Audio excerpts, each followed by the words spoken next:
Teren futa lillahi hajettoɗen to seren ɓe hoolaɓe ɓur'e guna. Teren futa lillahi hajettoɗen to seren ɓe hoolaɓe ɓur'e guna. wale mon musidɓe tedduɓe hettiɓe heeɗiɓe daroɓe ayamoɗon Pindi TV hande eɗen goni e talata capantati lewru avril hitande ujunnaje 2024 en garti gam filande bandiraɓe ko sifa e kelle gadane e jaydeji leydi Sénégal joni joni palen koye jaydeji meɗen Hajettoɗen to seren ɓe hoolaɓe ɓur'e guna. jayndiyeji leydi Sénégal eɗen puɗɗoro e jayde Vox Populi hono no jirɗon noɓe mbaɗiri e gardidi natal mabɓe kamɓe musidɓe men jayndiyankoɓe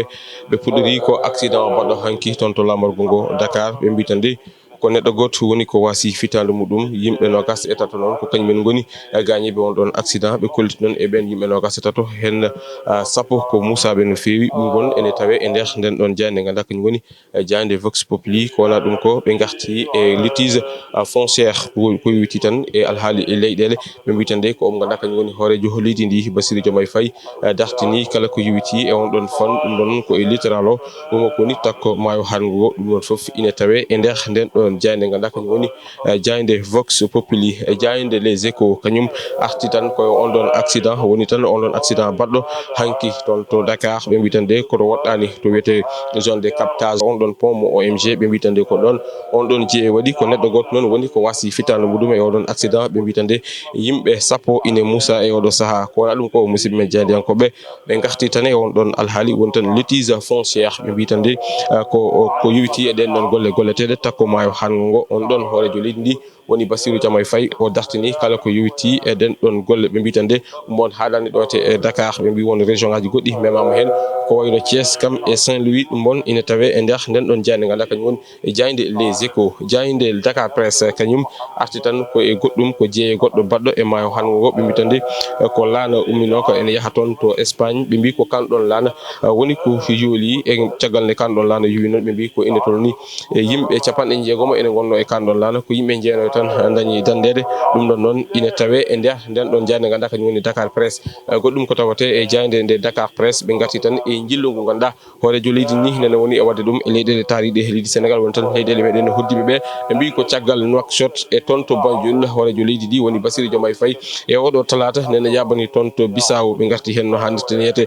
jayde Soleil jayde gendire nde kañum arti tan e gunɗon jillu ngu ganduɗa hoorejo leydi ndi ene jogori wadde ɗum hande toon to Guinée Bissau ɓe garti noon e ko yowiti e ɗen ɗon toɓɓe ɗe ganduɗa ene anniyi yewtede e jillu ngu ganduɗa hoorejo leydi ndi ma waɗɗum toon to Guinée Bissau ɓe garti noon e ko yowiti alhaali woni ko wiyete ko pêche woni tan ɗum mo ganduɗa kañum woni awo ngo hani e sécurité woni nden kaka ko wona ɗum ko kadi ɓe garti kadi e gunɗon jillu kadi ɓe mbi kadi ko yowiti e fina tawa ma tawe toon ha tengti kadi e ko ganduɗa kañum woni ko wiyete ko agenda diplomatique mo leydi Sénégal ɗum mon noon ɗeɗon leyɗele ɗiɗi walla mbiyen ɗin ɗon capital uji ɗiɗi Dakar kam e Bissau ma jewtide hen ko wona ɗum ko jayde nde jayde Le Soleil kañum waɗi jillu ɗo e Dakar Madina Gounass gam waɗande en natal on ɗon jeyaɗo Allah mo ganduɗa ko kañum tigui sosi ngal ɗo dental woni tan Dakar nde ɗo lulde alliyankore woni Dakar Madina Gounass o mo ganduɗa kañum woni Alhaji Mouhamadou Saydou Ba hono nden ɗon jayde e guindirde Le Soleil arti hen ha no hannirta niyete jayde nde ganduɗa kañum woni antenne jayde antenne quotidienne kañum arti tan koye on ɗon accident mo ganduɗa waɗi hanki toon to lamorgo ngo Dakar ɓe mbi kay ko série d' accident ji ɗi nene jokki e nder leydi ndi ɓe mbi Dakar ko hanki ko neɗɗo goto woni ko wasi fitande muɗum e on ɗon accident ɓe mbi noon ko ina tolni e yimɓe sappo e oɗo saaha kay ne gondi hen e gañanɗe cattuɗe e ɓen ɓe ganduɗa kañum woni nogas e joyi o gañiɓe on ɗon accident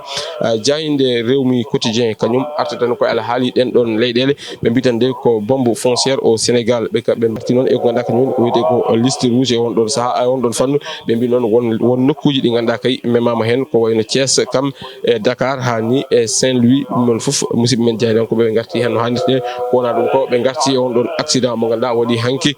toon to Castor ɓe mbitande ko neɗɗo goto woni ko ha wasi fitande muɗum e on ɗon accident ɗum noon jayde e ganduɗa kañum woni le Rewmi Quotidien arti hen ha no hannirta niyede jayde La Tribune kañum arti tan koye ɗiɗon accident ji ɓe mbitande ko ina tolni e sappo e jeenayo ko ɗumen goni kañumen goni ko dutti e jomumen e ɗinɗon accident ji ɓe mbi noon ko ina tolni e capanɗe jeegom kañumen goni e gañiɓe ɗinɗon accident ji ɗum ɗon noon ko e nder balɗe tati tan nden ɗon ƴewde ɗon mbiɗen ko goɗon losko noon woni ko nden ɗon jayde ganduɗa kañum woni jayde tribune waɗi e gardidintal muɗum ko wona ɗum ko goɗɗum koye tawate e nder jayde he ko jilu ngu ganduɗa hoorejo leydi ndi ene foti wadde ɗum toon to Guinée e Bissau ɗum ne ine tawe e nder nden ɗon jayde ganduɗa kañum woni jayde la tribune jayde direct news kañum ko ɗon koye ngunɗon jilu tan arti ɓe mbiɗan nde ko Bassirou Diomaye Faye nene jokki politique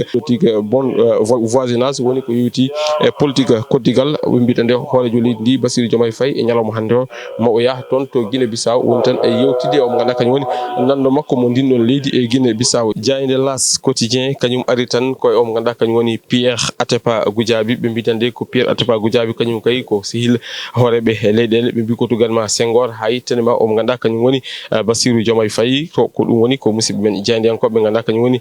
jayde las quotidien waɗi e gardidi natal mum ɓe garti kadi eko yowiti e ganduɗa kañum woni on ɗon litige fonciére ɗum foof ine tawe e nder nden ɗon jayde ganduɗa kañum woni jayde las quotidien jayde le regard kañum arti tan koye ɗin ɗon accident ji ɗi ganduɗa kay nene jokki ɗo ete e nder leydi ndi ɓe garti noon no ɓe mbi ɓe mbitande ko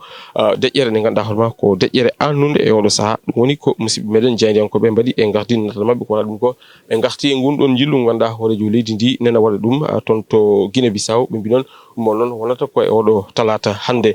jayde stade quotidien jayde coftal ɓalli nde nokku ɗo gudditen kabruji meɗen kamɓe ɗon ɓe garti tan ko yewiti e Ligue des champions ɓe mbitande ko la guerre des étoiles ɗum ko hakkude Real Madrid kam e ɓe ganduɗa kañum woni Bayern Munich ko wona ɗum ko musidɓe men jaydiyankoɓe garti o mo ganduɗa kañum woni Pape Gueye kam e Moussa Niakhaté ɗum foof ine tawe e nder nden ɗon jayde ganduɗa kañum woni jayde stade quotidien musidɓe tedduɓe hettiɓe heeɗiɓe e daraɓe ayawmon Pindi TV ko ɗum ɗo woni komin kem ɗon ɗum laade ko sifa e kele gaɗen e jayndeji leydi Sénégal to caméra to wonen en toon ko omo ganduɗa kañum woni Amadou Wane to coordination ko Gawsu Diako en jetti en jaari dendagal yeɓiyankoɓe Pindi TV mbiyon aadimoɗon e kabruji meɗen jayndeji ko jam happeren Fuuta lillahi ha jettoɗen to seren ɓe hoolaɓe ɓuur e guna